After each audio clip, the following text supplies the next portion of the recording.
Hi everyone, here's the Book Chemist once again. Today I'm reviewing The Winged Histories by Sofia Samatar, a unique and very touching fantasy novel that was actually recommended to me by one of you guys. I think it might have been one of my patrons. In the comments to one of the videos about my favorite reads from a few years back, I tried to find the nickname of the person who recommended the book, but I couldn't. If you're still out there, thanks so much, because it's an awesome read. Let me spend a second first just admiring the cover of this book, because I think it's really great. It looks like something out of Napoleon Dynamite, which is one of my very favorite movies. I love how serious the bird looks and how stern the writer is. And I'm not saying this to make fun of it. I think the drawing somehow transmits a certain sense of enthusiasm and passion for the wonders and the mysteries of the fantastical land contained within the book. I think it's just great. The Winged Histories is a novel structured around 4 parts, each of them following a different character and narrated through a different point of view, all of them telling the story, very broadly speaking, of a civil war unfolding in the fictional empire of Olondra. The novel focuses on the causes of this war and its consequences, especially in regards to some key players in these historical moments, especially within one noble family that is central to the intrigue and revolution that leads to this civil war. However, if you're expecting some kind of military history, a book that's packed with action and violence, this is not quite what you're going to get. The war is left almost entirely off the page in The Winged History, in a way that reminded me a lot of Thomas Pynchon's Against the Day, which is a novel about World War I. It's very much focused on that historical tragedy, and yet World War I almost doesn't appear at all in the 1,000+ pages of Against the Day. Rather, The Winged Histories, very much like Pynchon's novel, focuses instead on the tensions that boil under the surface of an apparently peaceful, prosperous empire, the tensions that end up erupting into these types of conflicts. It focuses on the suffering and atrocities that inevitably accompany war. And it focuses especially on this idea that while men and women might be aware that these tragedies and these atrocities are inevitable, they're always convinced that their war is going to be different, that their battle is going to be the final one, and that it's going to lead to the triumph of justice and to the end of all injustice. And these are tragic but important reflections, and they feel especially topical, of course, in today's world, in light of the recent wars we've all been reading about. Perhaps because this is such a unique book, as I was reading it, I found myself constantly trying to compare it to writers that I know, maybe to orient myself and try to understand what type of novel I was reading. The back cover of my edition features a comparison to Jane Austen, and I think that's a winning comparison. Austen is another writer who talks about war and talks about it quite significantly, but keeps the war entirely off the page and mentions its consequences on families and on characters who live away from the front. However, the one writer that jumped to my mind most insistently as I was reading Winged Histories is actually William Faulkner, who is another master of handling narratives that are conveyed through multiple points of view. There is a very strong sense as you read Winged Histories that each new detail that you learn, each facet of this historical moment and this strange land that you learn through the narrative sheds new light on everything you've learned before, in a way that reminded me a lot of The Sound and the Fury.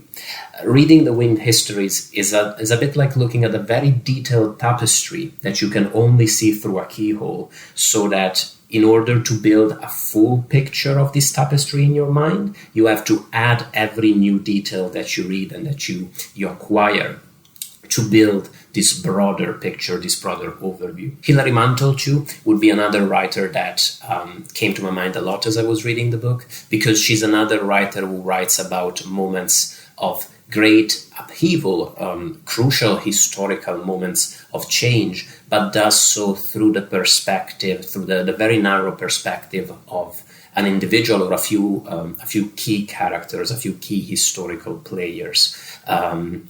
I was definitely reminded of Wolf Hall and that novel's sequels as I was reading Winged Histories. And these comparisons probably are going to give you a sense that this is a novel with a very strong modernist strand, a very strong epistemological concern.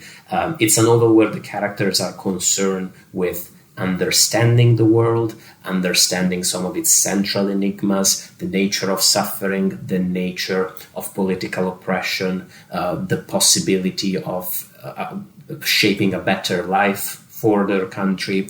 And of course, they're concerned with matters that are focused much more significantly on their own selves. They're concerned with learning how to be happy, for instance, or how to cope with unspeakable secrets that are weighing on them. Every single reviewer comments on this, but I'll have to say it too. Winged Histories is written in a marvelous style. It's beautifully written. Each of its 4 separate sections really conveys the concerns and personalities of its 4 different protagonists. Its style is not excessively lush, at least to my own very baroque tastes.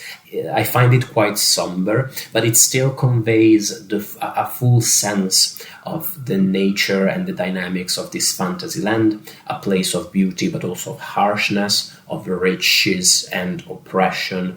And I don't want to sound exoticist, because the novel isn't in any possible way, but it really the beautiful writing style really conveys the sensations and the unique peculiarities of this fantasy land, which is a place of beauty and abundance, but also a place of injustice. The world building, more broadly speaking, is very stimulating. It felt like a little bit of a puzzle within the broader puzzle of what's really going on in the novel.